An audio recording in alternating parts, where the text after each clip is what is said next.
ದೇವ ಮಳೆರಾಯನೇ, ರೈತರ ಕೂಗನ್ನು ಕೇಳದೆ ಕಿವುಡನಾಗಿ ಕುಳಿತಿದ್ದೇನಪ್ಪ. ಎಷ್ಟೋ ಸಾವಿರ ಸಾಲವನ್ನು ಮಾಡಿ ರೈತ ಭೂಮಿ ತಾಯಿಗೆ ಬೀಜ ಬಿತ್ತಿದ.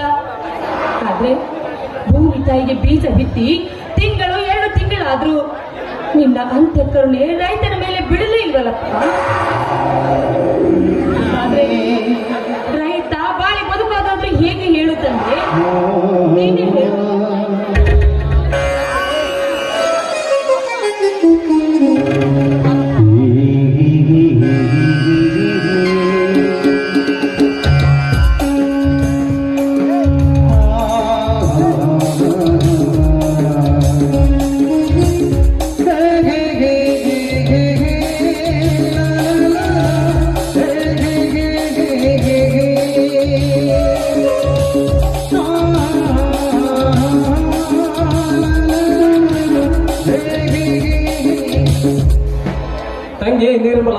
ತಂಗಿ ನಿರ್ಮಲ ಬಾರಣ್ಣ, ಹೊಲದಿಂದ ಈಗ ಬಂದೇನಣ್ಣ?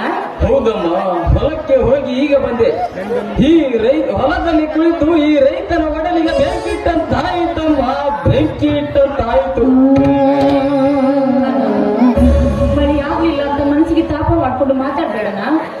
ಇಂದಲ್ಲ ನಾಳೆ ಆದ್ರೂ ಈ ರೈತನ ಕೂಗು ಆ ಮೇಘರಾಜನ ಕಿವಿಗೆ ಮುಟ್ಟುತ್ತೆ. ಪ್ರಯೋಜನವಿಲ್ಲಮ್ಮ ತಂಗಿ. ಸತ್ತ ಮೇಲೆ ಹೊಲ ಹರಿದರೇನು, ಸತ್ತ ಹೆಣಕ್ಕೆ ಶೃಂಗಾರ ಮಾಡಿ ಯಾವುದಕ್ಕೂ ಪ್ರಯೋಜನವಿಲ್ಲಮ್ಮ. ದಿನನಿತ್ಯ ರೈತರ ಆತ್ಮಹತ್ಯೆ ಸರಣಿ ಕೂಡ ಜಾಸ್ತಿ ಆಗುತ್ತಲೇ.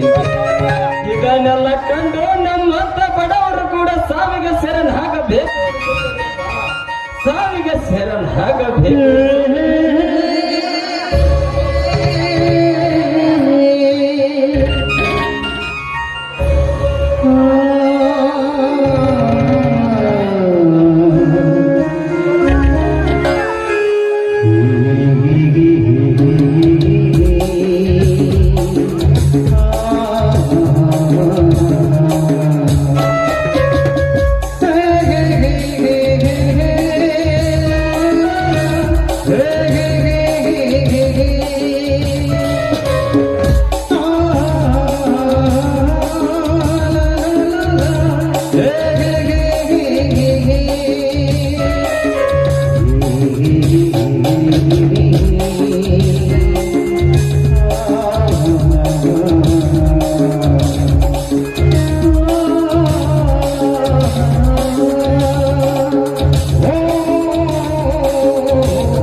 ಮಳೆರಾಯ ಕೈ ಕೊಟ್ಟರೆ ಸಾವಿಗೆ ಶರಣಾಗಬೇಕೆ?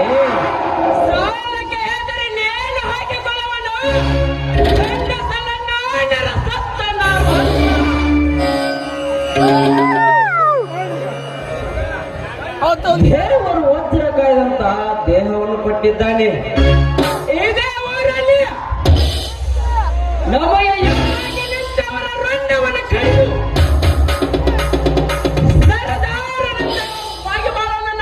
ಸಮಾಜದಲ್ಲಿ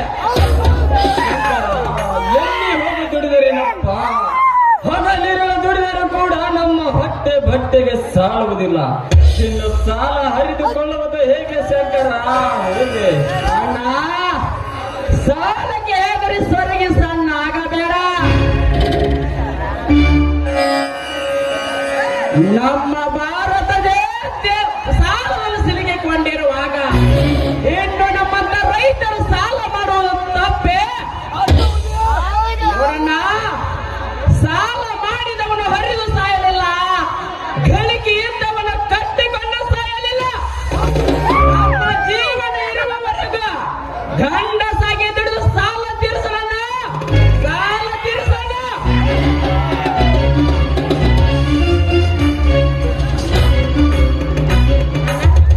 ಇದೇನಣ್ಣ?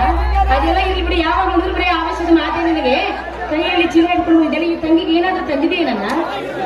ಹೌದಮ್ಮ ತಂಗಿ, ನಿನಗಾಗೆ ತಂದಿದ್ದು.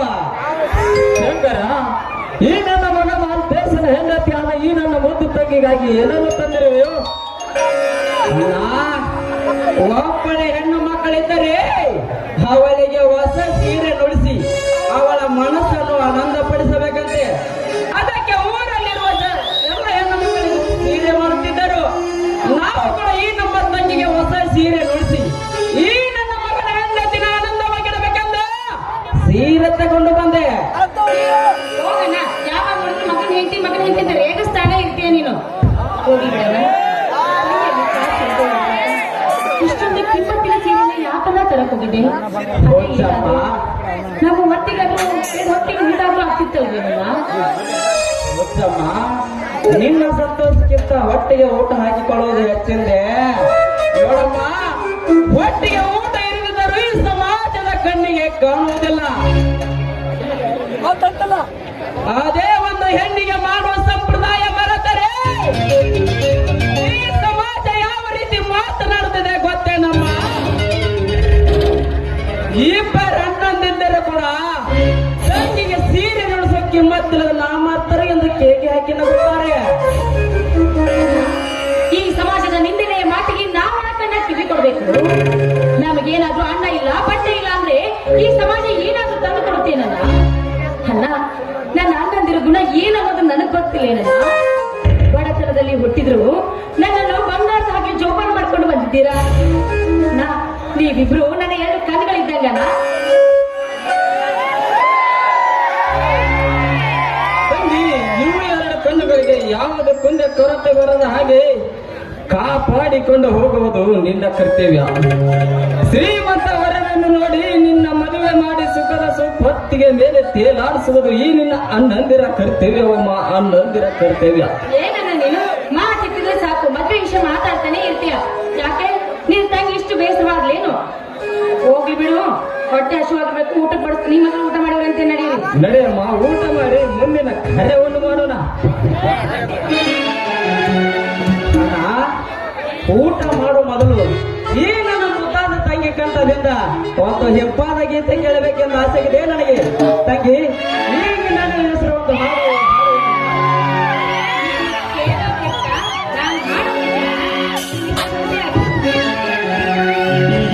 ಬಂದೆಂದು ಬಾಳನಿಗೆ ಆನಂದ ತುಂಬಿರಲೆಂದು ತಂಗೆಮ್ಮ ನಿನ್ನ ಬಾಳು ಸುಂದರವಾಗಲೆಂದು ಹಾರೈಸುವೆ ನಾಡಿ ದಿನ.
ಅಣ್ಣ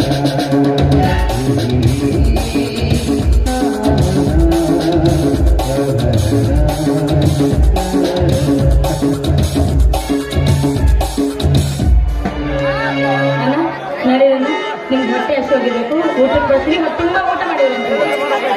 ಹೆಂಗಮ್ಮ ಈ ನಿನ್ನ ಆನಂದ ಕೇಳಿದ್ರೆ ಹೊಟ್ಟೆ ತುಂಬದ ಅಂತ ಆಯ್ತಮ್ಮ. ಬನ್ನಿ ಹೋಗೋಣ.